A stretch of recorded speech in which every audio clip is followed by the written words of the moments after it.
Yo pienso que la historia nos ha absuelto hace mucho rato ya. History acquitted us many years ago. Pienso que la historia tendrá que seguirnos juzgando.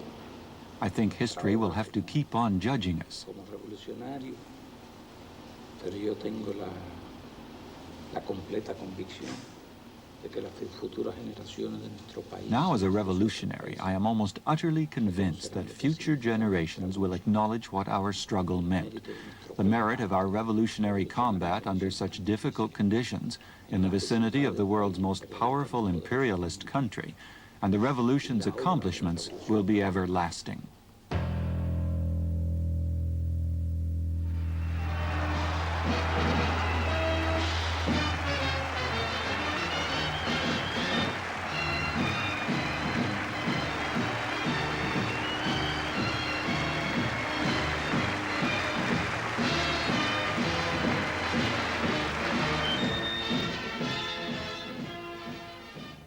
At the beginning, the Cuban Revolution had been a nationalistic and humanistic one.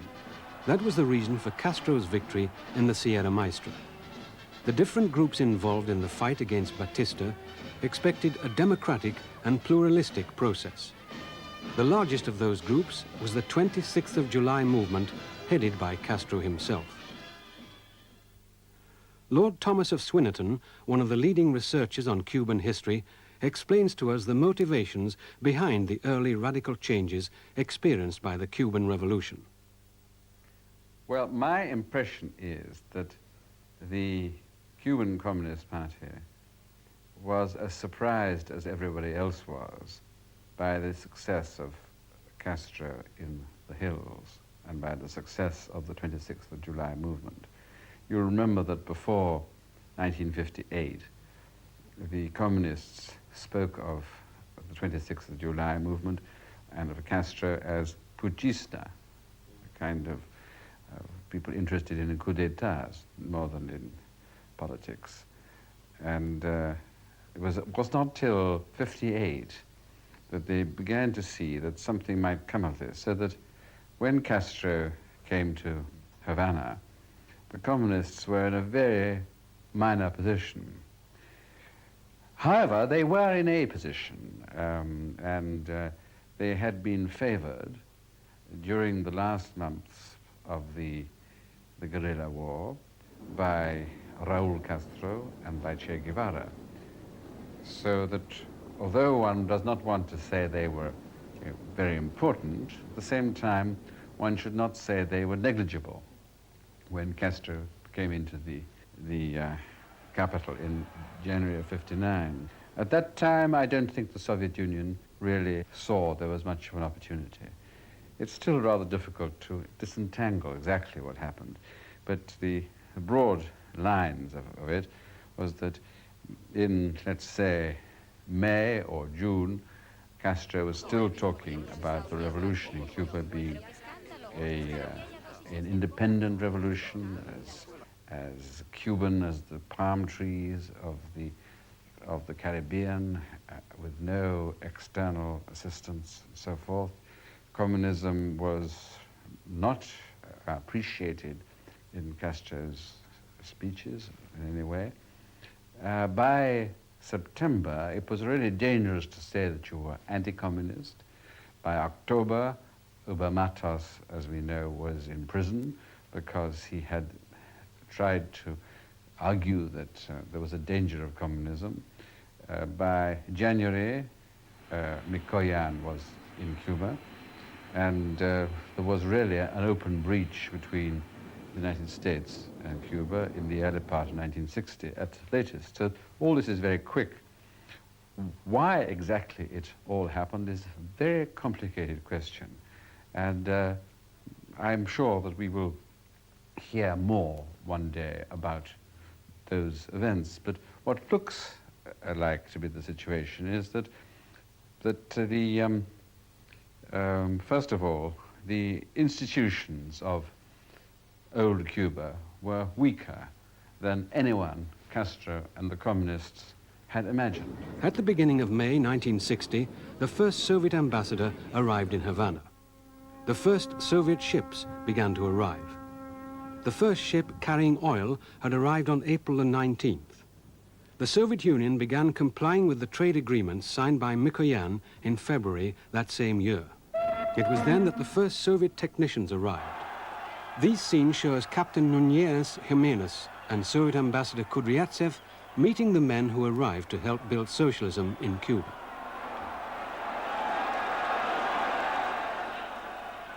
The red flag started fluttering on top of most hotels in Havana, where the usual guests were replaced by technicians arriving from the socialist countries. Meanwhile, the number of Cubans taking the road to exile increased rapidly. Many of them left for the United States, leaving everything behind on their way to an uncertain future in an unknown country. On June the 30th, the oil refineries were confiscated because they had refused to process Russian oil, arguing that such an arbitrary decision was harmful to the interests of Venezuela, the country that supplied almost all the oil used in Cuba. Obviously, it was more of a political decision than an economical one. It was after these expropriations that President Eisenhower cut the Cuban sugar quota to 700,000 tons. In August, the OAS, that is the Organization of American States, held a special meeting in San Jose, Costa Rica. Cuba withdrew from the meeting, and Castro condemned the organization in Havana, accusing it of being at the service of the United States. And in mid-September, Castro traveled once again to New York to attend the sessions of the United Nations. It was a very different visit from the first one. This time, Castro's aim was not to meet United States politicians, but the Soviet Prime Minister, Nikita Khrushchev. With a lot of hospitality, and we got a wonderful impression of Premier Khrushchev and Soviet delegation. They are hospitalier and well-educated people. Are you going to return that hospitality in Cuba?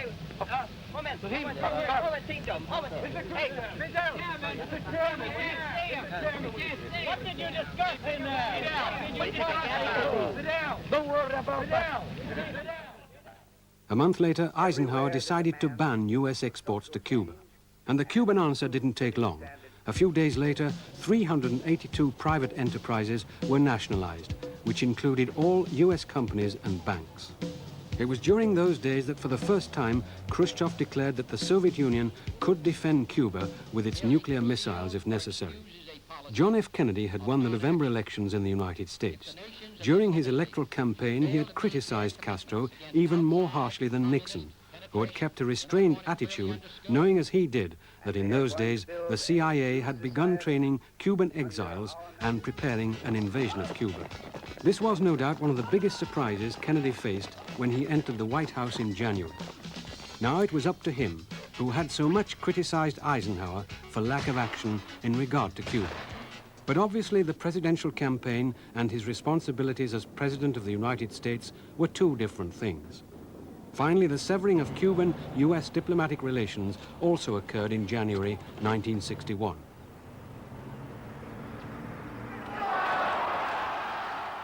Havana celebrated the revolution's second anniversary with a military parade at the Plaza of the Revolution.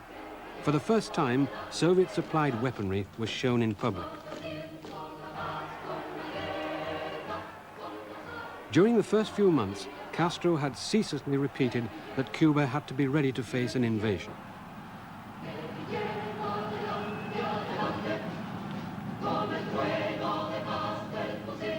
An armed clash with the United States seemed unavoidable.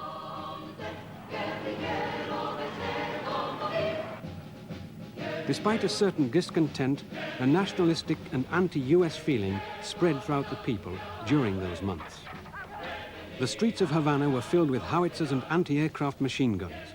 More than a strategic plan, it was aimed at increasing the combat spirit of the Cuban people. The mobilization during the first months of 1961 led the Cubans to close ranks behind their revolutionary government and its Maximo leader, the supreme leader. Maybe Castro needed a foreign enemy to consolidate his regime, and the United States performed the role perfectly. But Kennedy kept hesitating about what to do with the Cuban exiles trained by the CIA. It was a plan inherited from the Eisenhower administration. However, on March the 15th, Kennedy ordered the CIA to carry on as planned, but in such a way that the operation could be halted within 24 hours' notice.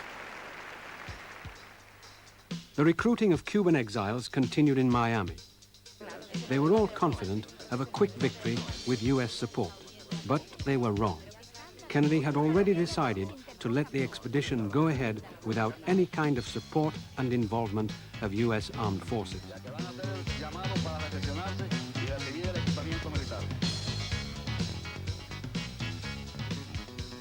Training continued in Guatemala. Had Cuban exiles known that Kennedy had already decided to send them to Cuba alone, in fact, to leave them to themselves, it's quite probable that many would have refused to take part in such a mad operation. On April the 14th, 1961, they set off from Puerto Cabezas, Nicaragua. They were to face a well-equipped army with high fighting morale and a population who had been expecting the United States invasion for more than a year and a half. On April the 16th, during the burial of the victims of an air raid aimed at destroying the Cuban Air Force on the ground and carried out the day before, Castro declared for the first time in public that a socialist revolution was taking place in Cuba. The following day, the Exile Brigade 2506 landed at the Bay of Pigs. At long last, awaited by both sides, the invasion had begun.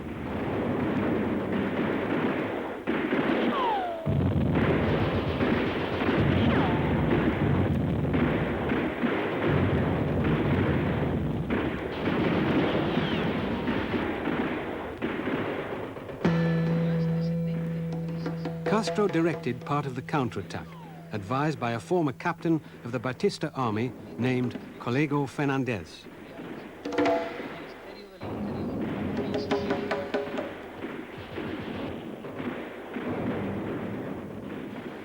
Soon it was evident that the exiles were fighting a losing battle. In less than 24 hours, the Bay of Pigs was recaptured.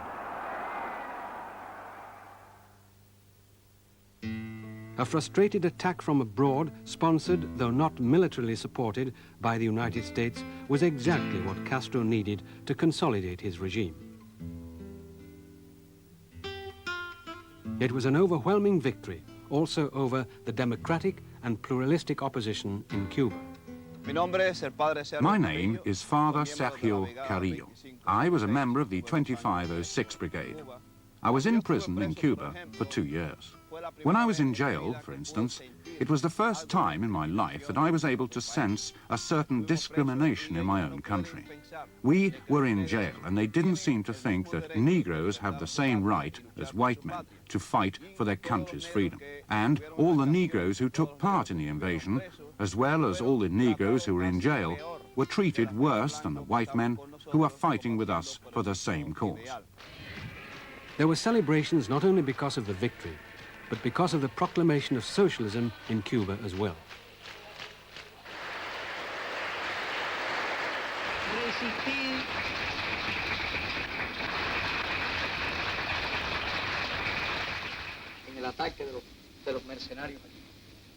After the victory, Cuban television became a real Roman circus, where the defeated exiles were interviewed, indicted, and convicted. The main prosecutor was Carlos Rafael Rodriguez, an outstanding leader of the Cuban Communist Party prior to the revolution. The communists were now closest to Castro. Moving swiftly, they took charge of the information, propaganda, and police departments.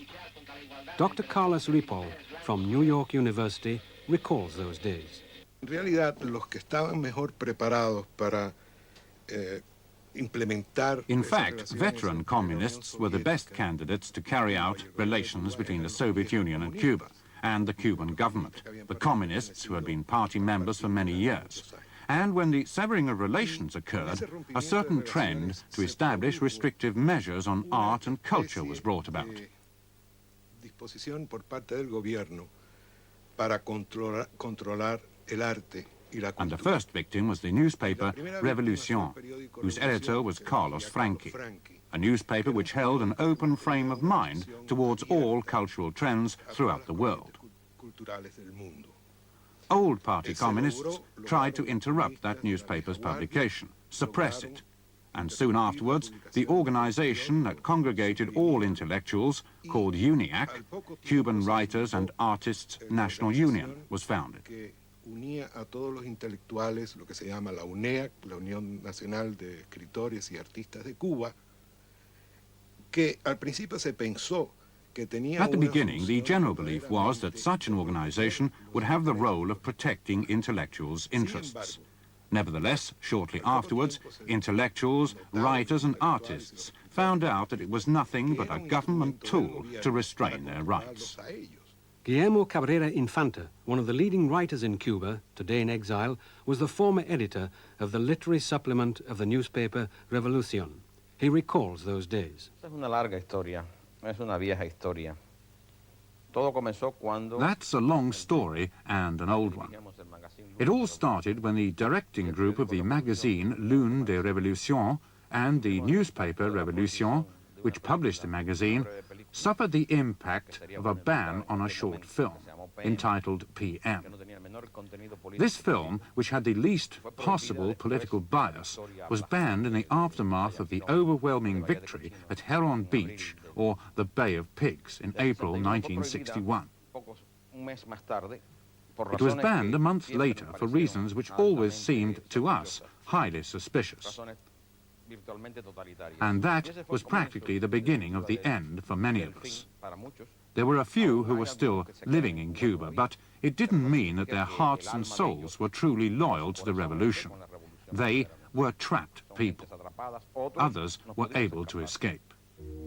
The affair of the film PM divided Cuban film directors. Afterwards, many of them followed Cabrera Infanta's example and marched into exile. Others decided to stay in Cuba. Some of those who stayed ended up in jail because of their critical and dissident attitudes, like Nicolas Guillen Landrian. After the Bay of Pigs invasion, Castro further strengthened the armed forces. One of the main supports of the revolution was the militia, men and women who were willing to defend their fatherland and gave up their spare time to prepare themselves for a military role. That was probably the most important accomplishment of the revolution during the first few years. Carlos Franchi evokes the creation of the militia and what happened to it afterwards.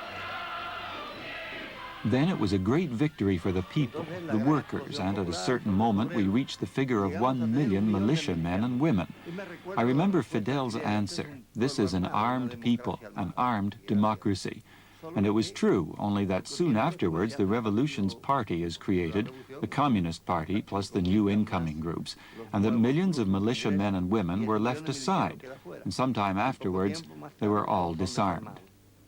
Well, you have to notice that one of the differences between Cuba and other communist countries is the important role of the military and of guns, generally speaking, in the culture, in the ideology, in the propaganda of the Cuban Revolution. The gun plays a very important part. I remember that in 1960, a British trade unionist, Mr. Clive Jenkins, no less, very famous still, asked Castro something like, and when are you going to give the Cuban people the vote? And Castro said, well, you know, I'm not going to give them the vote immediately, but I'm going to give them something even more interesting. I'm going to give each Cuban a rifle. And Clive Jenkins said, as a matter of fact, at that time, that seemed to me a sufficient answer.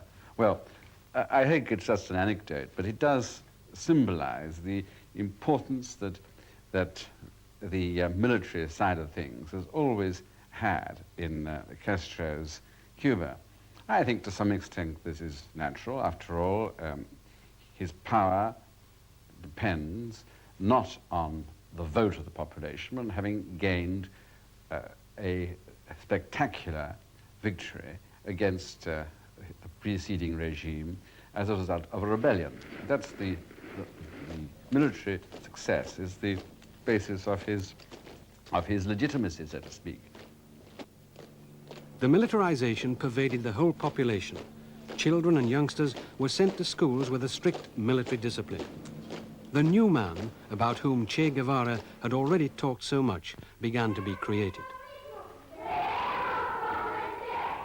Raúl Castro and Guevara's profiles were seen next to Castro's, and the image of the supreme leader appeared more and more often in the daily propaganda, with a knapsack on his back, in demonstrations, practicing different sports, and in the most inexplicable activities of work and pleasure.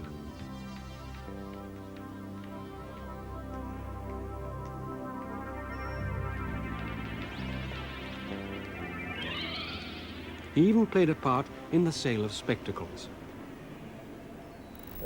But here it's not a question of caudillismo or personality cult. You won't be able to find any pictures of Fidel Castro in the streets. And there's no street named after Fidel Castro, no statue, nothing that resembles that, because one of the first laws passed by the revolution banned that sort of thing. You won't be able to find any symptoms of personality cult in this country. And surveillance of every block, every house and person by the Committees for the Defense of the Revolution meant a considerable restriction of personal freedom. In the early years of the 60s, hundreds of men returned to the mountains organizing different guerrilla activities, especially in the region of Escambray. Havana called this the fight against bandits. Actually, these men were mainly ex-members of the rebel army, and there were also a lot of farmers opposed to the establishment of a communist regime. In order to put an ending to the risings in Escambray, Castro ordered the transfer by force of whole villages to other parts of Cuba. Many of the farmers who were born in this zone could never again return to their homes.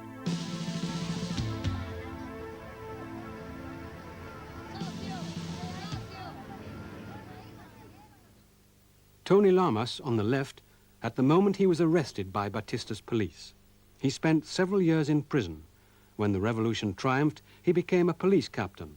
But because of his anti-communist ideas, he was sent to prison again, this time by Fidel Castro. Posteriormente, extinguí mi sanción completa. Afterwards, I served the entire 20-year sentence. And I wasn't released, because they alleged that I was kept in prison because I was dangerous. Altogether, I spent 22 years and 4 months in prison. Here, Tony Lamas is with Comandante Juan Almeida and Comandante Almajeras. About his first year in prison, he had this to say.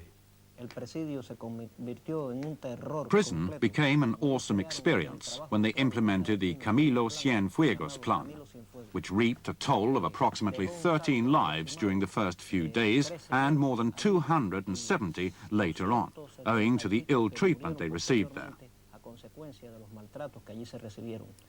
It also reaped a toll in mental health because some 300 went crazy during those days, while another 150 to 200 suffered the same misfortune during the following years on account of the tortures they had endured there. More than 15,000 prisoners were brutally beaten there. Practically 90% of the inmate population suffered some sort of wound. Once, I was able to see a brother who showed us his whole body. He had been bayoneted more than 30 times in his buttocks, and each puncture had been sewn with 1, 2, or 3 stitches. It was ghastly.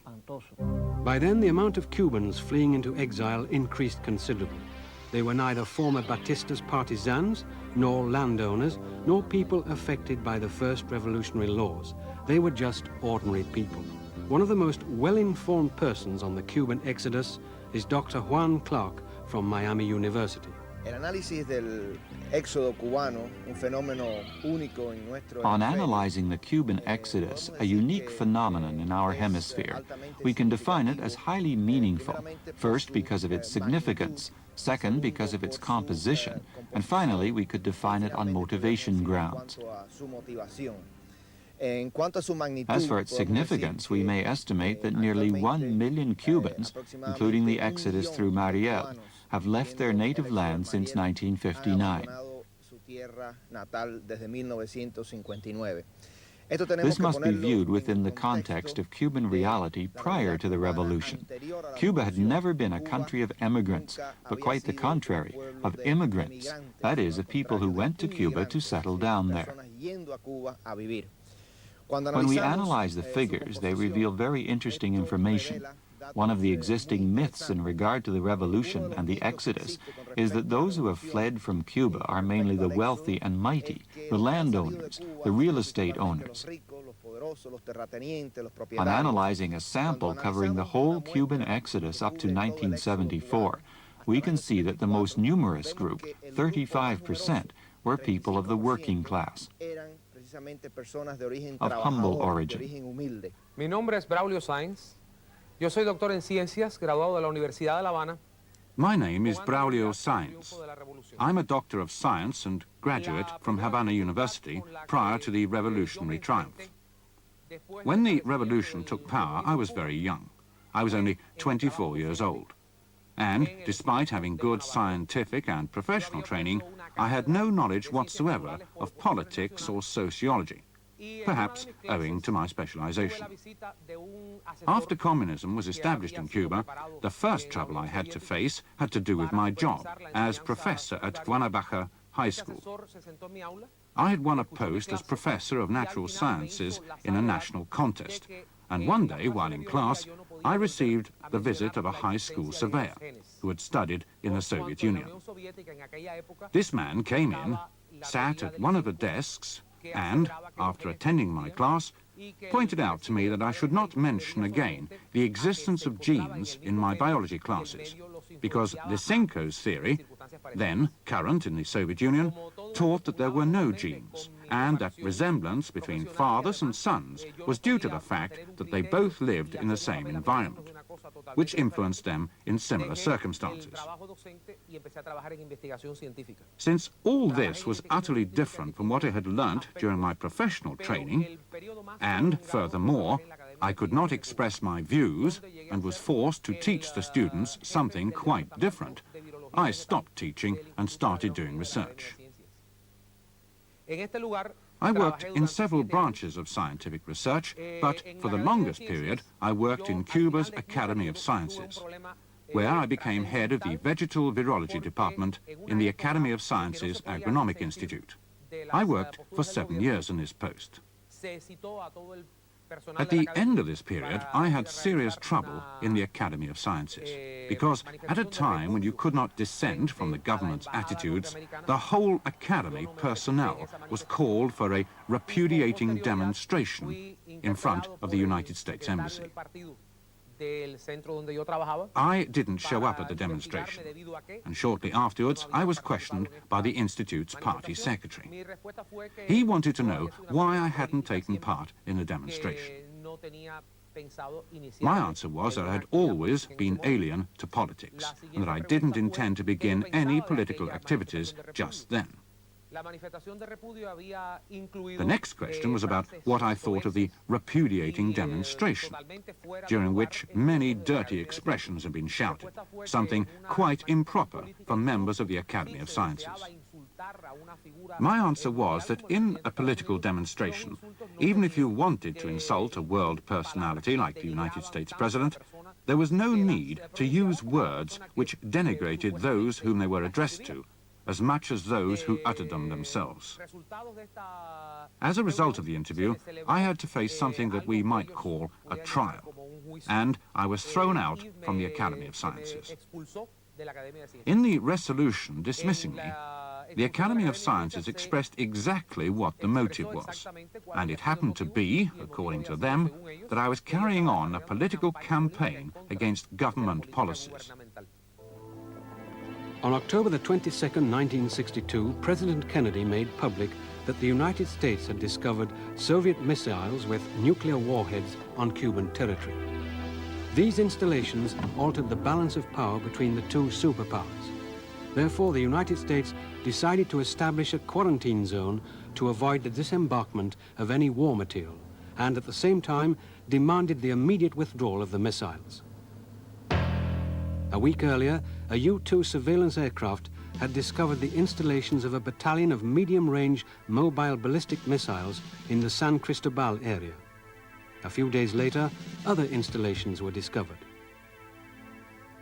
The quarantine zone was established by a big Navy fleet, which deployed its ships in an arc from Florida to Puerto Rico and beyond. The ships had orders to stop, inspect, and if necessary, to sink all Soviet vessels suspected of carrying nuclear warheads or missiles to Cuba. Fear-stricken, the world awaited the Soviet response. Kennedy was kept waiting for a Soviet answer that didn't arrive, while 25 Soviet ships, probably escorted by submarines, maintained their course towards Cuba. As a matter of fact, little was known about what would be the Kremlin's reaction. Khrushchev declared that the missiles in Cuba were defensive, that Kennedy was risking a nuclear war, and that should United States ships try to stop Soviet ships, they would be sunk by submarines. Khrushchev's statement implied the acknowledgement of the presence of missiles on Cuban territory. Tension increased, and the world got ready to face a nuclear war. One of the most crucial moments during the Caribbean crisis was when, amidst the hesitation, amidst a situation when nothing happened, and Fidel Castro received no information from either side, he visited one of the missile bases and made the Soviets there explain to him what would have to be done to bring down the U-2 surveillance aircraft in case it flew over Cuba. And he was shown how to operate the controls. And right there, to the utter surprise of all of us, Fidel pressed one of the buttons, and the American U-2, piloted by Major Anderson, crashed. And Fidel Castro had told me a few minutes before, now I'll know whether there's going to be peace or war. The U.S. declared an emergency alert. The confrontation seemed inevitable. At the same time in Cuba, many revolutionaries had definitely lost faith in the revolution. One of them was Dr. Martha Frieda. Pero realmente cuando llegó la crisis del Caribe, ahí sí ya mi... However, when the Caribbean crisis occurred, my somewhat romantic idealism suffered a setback. Un tanto romántico porque me demostraron los hechos. The reason was that facts made it clear to me that everything that I had struggled for was falling apart completely. Que sus ideales eran la paz. How on earth could a revolution, whose ideals were peace and the consolidation of our people's welfare, push the whole human race into a world conflagration that was bound to be a Holocaust? Because the Caribbean crisis really brought the world to the brink of an atomic Holocaust. And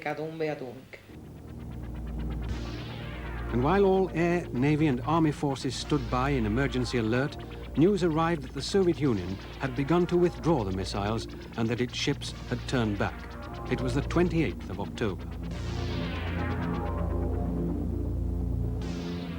The world took a deep breath. Nuclear suicide had been avoided. Nobody thought of the nation that had started the crisis, Cuba. Once more, facts showed that small countries can begin a crisis but never bring it to an end. Khrushchev didn't consult Castro about the withdrawal of the missiles, and the reaction against the Soviet Union was soon evident in Cuba. On this point, Lord Swinnerton recalls. Well, we certainly know that Castro was very angry when the missiles were withdrawn, and he made things rather uncomfortable for Mikoyan when he went to Cuba in, was it November 1962? And for a time, there were difficulties between the Cuban government and the Soviet Union of a small scale. I've no doubt that the missiles were put there by Khrushchev. It was his initiative. These things do not happen because of Cuban initiative, in my opinion. The thing as big as that, for a whole variety of Soviet reasons, perhaps related to the crisis in Berlin, perhaps related to Khrushchev's feeling that Kennedy could not, in fact, withstand such a major change and shock carried through successfully. But he was very skillful in arranging it with Castro, in the sense that I think that as Castro told Jean Daniel, then of L'Express, I think, Khrushchev sent his son-in-law, Mr. Ajoubet, the editor of Izvestia, and Ajoubet asked Castro to ask for the missiles, so that, in a sense, it's quite correct to say that Castro requested the missiles and the Soviet Union accepted the idea, as well as it's correct to say that the Soviet Union wanted the missiles, asked Castro to have them in Cuba. So there was, again, a concurrence. Afterwards, I think Castro became very interested in the missiles, and he was obviously upset to have to withdraw them. Clearly, it was a victory for the United States, many people thought, but others think differently, like Dr. Horowitz, an expert on Cuban military affairs. The Soviet Union, while it suffered a kind of mild and in my opinion, superficial humiliation, walked away with a great victory. It was a Soviet victory in the most profound sense. First, because it established without any question the survivability and longevity of the Cuban Revolution of Fidel Castro. It enshrined that victory in the solution. It was the quid pro quo that the United States would not recognize the Cuban Revolution, would in no way attempt to overthrow that regime. Something which, by the way, the United States has basically honored. It also represented a profound incursion into the Monroe Doctrine, and not only the Monroe Doctrine in its original form, but in its revised form that evolved after the overthrow of the Spanish suzerainty and sovereignty of the island, namely no European role. There is now a European power, and that power is the USSR, and they have an enormous say in what goes on in not only Cuba, but in many other parts of the island as well. So you had a double victory for the Soviet Union.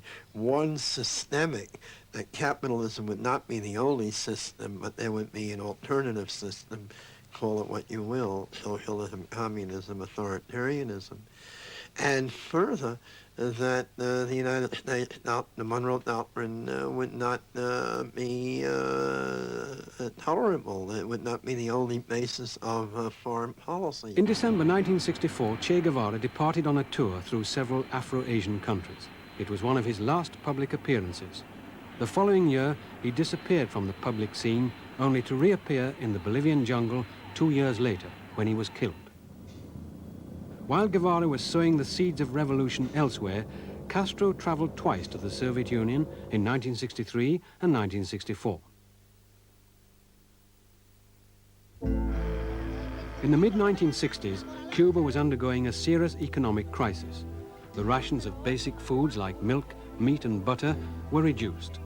Spare parts, clothes and practically everything else became scarce. Only in the black market were these goods available. Was the United States foreign policy to be blamed for forcing Cuba to choose the road to communism? Pero se desata la lucha sobre todo contra Estados Unidos. But the struggle was unleashed, mainly against the United States. The first businesses we took control of were those sabotaging the economy. We did it because they were provoking serious conflicts and not because of a nationalization law. Yet it may be said that United States hostility accelerated the process, that it even stimulated the process, but it did not set our revolutionary course, because our revolution would have inexorably marched towards socialism. We consider ourselves as Marxist-Leninists. We started with Marxist-Leninist principles, and we intended to have a socialist revolution. Discontent was so widespread that in mid-1965, Castro had to allow the departure of thousands of Cubans in the first wave of boat people from Camarioca to Key West. The overwhelming majority were humble people who voted with their feet as soon as they had a chance. Just the same as 15 years later in the second and bigger wave from Mariel to Key West. They left their country in everything capable of staying afloat. Never before had the American continent witnessed such ghastly scenes. Yo me llamo Juan Benemelis. Yo fui diplomático cubano destacado. My name is Juan Benemelis. I was a Cuban diplomat appointed to Africa in Ghana and Tanzania during the 60s. Later on, I was in South Yemen, attached to plans of collaboration with its government. During the whole period, I remained in Cuba until 1980, when I came to the United States in the Mariel boat lift. I specialized in African affairs, mainly in Cuban tasks in regard to Africa and the Middle East. I was also a member of the Group for African Studies in Havana University during all this time. I had certain decisive troubles with Castro's government. At the time, its totalitarian character became increasingly evident to me. Firstly, it was against my principles. And secondly, well, I was able to ascertain factually how the Cuban policy really was during the whole period I devoted myself to African affairs. This policy was firstly handled by Fidel Castro to enhance his personal interests. And secondly, it was very well coordinated and related to Soviet interests. Fidel Castro's policies towards the Soviet Union is a coordinated policy in the most sensitive points, isn't it? Within the framework of foreign policy and on analyzing recent Cuba's history, you'll see that Castro has never disagreed with the basic concepts of the Soviet foreign policy or with the Soviet Union's basic interests. When the Soviet Union needed to install nuclear-headed missiles in Cuba, Cubans agreed. When in 1964 the Soviet Union asked Castro for a stance in regard to the Sino-Soviet quarrel, Castro defined himself in favor of the Soviet Union. When in 1968 the Soviet Union asked for Castro's stance in regard to the invasion of Czechoslovakia, Castro defined himself favorable to the invasion of Czechoslovakia. When the year before the Soviet Union felt that Che Guevara's presence in Bolivia was bothering its relations with the United States, it's obvious that Castro cut off any aid for Che Guevara in Bolivia, thus practically sentencing him to death. And then onwards, well, the story has become better known. Guevara died in Bolivia in October 1967. Soon afterwards, some of the guerrilla force who had been able to save themselves arrived in Havana. But was it true that Castro had left Guevara on his own in the middle of the Bolivian jungle? This is Carlos Franchi's opinion. Between the years 1959 and 1967, when Che died, there comes the so-called romantic stage of support to Latin American guerrillas, or else to groups of Cubans who land in places like Venezuela or somewhere else, Guatemala, or elsewhere in Latin America, until Che Guevara's death put an end to this period. The truth is that had we left Fidel Castro all by himself at Sierra Maestra, as he himself admits in his writings, the same as Cuba deserted Che Guevara in Bolivia, then Castro would have been finished. After Che's death and the repeated Cuban economic failures, the Soviet Union began putting economic and ideological pressure on Cuba. And so to 1970, the year of the failure of the hoped-for 10 million tons of sugar crop. From then on, Cuba abandoned plans to diversify its economy and fell again into the trap of an economy based on one single crop, sugar. And Cuba started depending exclusively on the Soviet Union, not only economically, but also politically.